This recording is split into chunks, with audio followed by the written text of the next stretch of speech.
जैसे कि हम सब जानते हैं कि पिछले 1 डेढ़ महीने से बहरिया टाउन की मार्केट बहुत ज़्यादा जो है वो कह लें कि बंद रही है। सबसे बड़ा फैक्टर हम कह सकते हैं कि वही है जो कि नैब की तरफ से बहरिया टाउन की कमर्शियल प्रॉपर्टीज़ को फ्रीज़ किया गया है कि यहाँ पर कैसे तमाम तरह एक्टिविटीज़ कमर्शियल बिल्डिंग्स में हो रही हैं, जबकि कमर्शियल प्रॉपर्टीज़ को फ्रीज़ कर दिया गया है। यूटिलिटी कनेक्शंस बंद कर दिए जाएंगे, बिल्डिंग को मुकम्मल तौर पे सील कर दिया जाएगा, वहाँ पे किसी किस्म की कोई एक्टिविटीज़ नहीं हो सकेंगी। अस्सलाम वालेकुम, जायदाद नेटवर्क के प्लेटफॉर्म से मैं हूं सिकंदर अली। आज की वीडियो में हम बात करेंगे बहरिया टाउन कराची की करंट मार्केट के हवाले से। जैसे कि हम सब जानते हैं कि पिछले 1 डेढ़ महीने से बहरिया टाउन की मार्केट बहुत ज़्यादा जो है वो कह लें कि बंद रही है और उसके पीछे मल्टीपल फैक्टर्स हैं। सबसे पहला फैक्टर तो ये है कि रमज़ान का महीना रहा है और तकरीबन हर साल रमज़ान में यहाँ पर जो है बिज़नेस एक्टिविटीज़ बहुत स्लो हो जाती हैं।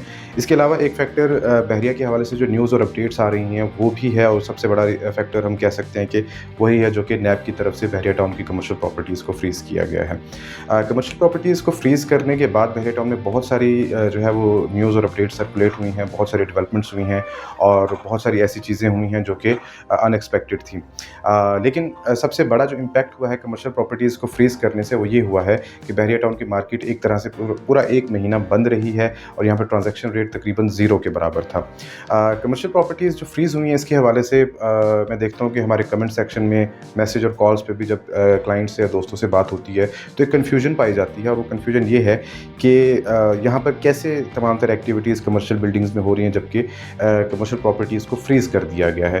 तो इस कन्फ्यूजन में मैंने पहले भी एक वीडियो बनाई थी, मैं दोबारा इसको जो है वो इन्फॉर्म कर देता हूँ कि जो कमर्शियल प्रॉपर्टीज़ जितनी भी बहरिया की हैं वो फ्रीज़ हुई हैं, सील नहीं हुई हैं। सील होने का मतलब ये है कि वहाँ पे यूटिलिटी कनेक्शंस बंद कर दिए जाएंगे, बिल्डिंग को मुकम्मल तौर पे सील कर दिया जाएगा, वहाँ पे किसी किस्म की कोई एक्टिविटीज़ नहीं हो सकेंगी। जबकि फ्रीज़ होने का मतलब ये है कि यहाँ पे बाकी तमाम तर मामूल की एक्टिविटीज़ जारी हैं। लोगों के ऑफिसेज़ हैं, लोग ऑफ़िस आ रहे हैं। एक ही सुपरमार्केट जो कि थीम पार्क कमर्शियल पे, वहाँ पे शॉप्स मौजूद हैं, वहाँ पे लोग अपना बिज़नेस कर रहे हैं। यूटिलिटी कनेक्शंस वहाँ पे अवेलेबल हैं, पानी, बिजली, हर चीज़ वहाँ प्रोवाइड की जा रही है। लेकिन अभी फ़िलहाल इन प्रॉपर्टीज़ को फ़रोख्त नहीं किया जा सकता, इनको परचेज़ नहीं किया जा सकता। इनकी ट्रांसफ़र बिल्कुल बंद है। यानी कि कमर्शियल प्रॉपर्टीज़ फ्रीज़ होने से यहाँ पे जितने भी कमर्शियल प्लॉट्स हैं, ऑलमोस्ट 10,000 से ज़्यादा प्लॉट्स हैं जिनकी लिस्ट नैब ने जारी की है, उन पे आप किसी किस्म की ट्रांज़ैक्शन नहीं कर सकते, ये उसका मतलब है। लेकिन ये भी जो एक अमल है या ये एक एक्शन है, ये इंशाल्लाह कुछ ही देर का है और इसमें भी एक हमें उम्मीद है कि सेटलमेंट हो जाएगी। ये हमेशा रहने वाला नहीं है, क्योंकि अगर आप कैलकुलेट करें तो बहरिया टाउन के अंदर 10,000 से ज़्यादा कमर्शियल प्लॉट्स हैं और एक कमर्शियल प्लॉट, फॉर एग्जांपल मैं आपको जिना एवेन्यू के कमर्शियल की बात करूँ तो 30 से 40 करोड़ की उसकी वैल्यू है, और अगर उस पे हम कंस्ट्रक्शन कर लें तो कंस्ट्रक्शन भी ऑलमोस्ट इतने की ही आती है। तो 2 प्लॉट्स जो कंस्ट्रक्टेड हैं कोई भी कमर्शियल के, उनको अगर हम मिलाएँ तो 1 अरब से ज़्यादा की वो अमाउंट बनती है। तो यहाँ पे बिलियन डॉलर्स की प्रॉपर्टीज़ हैं जो कि फ्रीज़ की गई हैं और इंशाल्लाह आगे जाके इस पे हमें एक पॉजिटिव अपडेट ज़रूर मिलेगी। कमर्शियल प्रॉपर्टीज़ फ्रीज़ होने के बाद रेजिडेंशियल में भी एक जो है लोगों में कन्फ्यूजन पाई जाती है और एक कंज्यूमर कॉन्फिडेंस हम देखते हैं कि शैटर हुआ है। लोग खौफज़दा हैं कि क्या रेजिडेंशियल प्रॉपर्टीज़ में भी इन्वेस्ट करना चाहिए या नहीं करना चाहिए। इसके लिए कुछ लॉजिकल रीज़न्स हैं, कुछ चीज़ें जो मैं आपके साथ डिस्कस करूँगा। सबसे पहली चीज़ तो ये कि जो रेजिडेंशियल प्रॉपर्टीज़ है वो मुकम्मल तौर पर सेफ़ है, उनके अंदर कोई एसेट इशू नहीं है। सेकेंडली, उनको फ्रीज़ करने का कोई ऐसा सॉलिड रीज़न नहीं है कि उनको फ्रीज़ किया जाए, क्योंकि यहाँ पे हम देखते हैं कि बहरिया टाउन कराची में एक बहुत बड़ी रेजिडेंशियल कम्युनिटी है, बहुत सारे प्रेसिडेंट्स हैं जो कि 100% पॉपुलेटेड हैं। यहाँ पे लोग रह रहे हैं, रेंट पे रह रहे हैं, लोगों की इन्वेस्टमेंट है, एंड यूज़र्स हैं जो कि अपने घर बना के भी यहाँ पे रह रहे हैं। तो इंशाल्लाह मुझे नहीं लगता कि नैब हो या एफआई हो या कोई भी इदारा हो या इवन कि बहरिया टाउन भी ये रेजिडेंशियल कम्युनिटी में जो है किसी किस्म के ऐसे एक्शन लेंगे जिससे एक एंड यूज़र को, एक आम आदमी को प्रॉब्लम हो।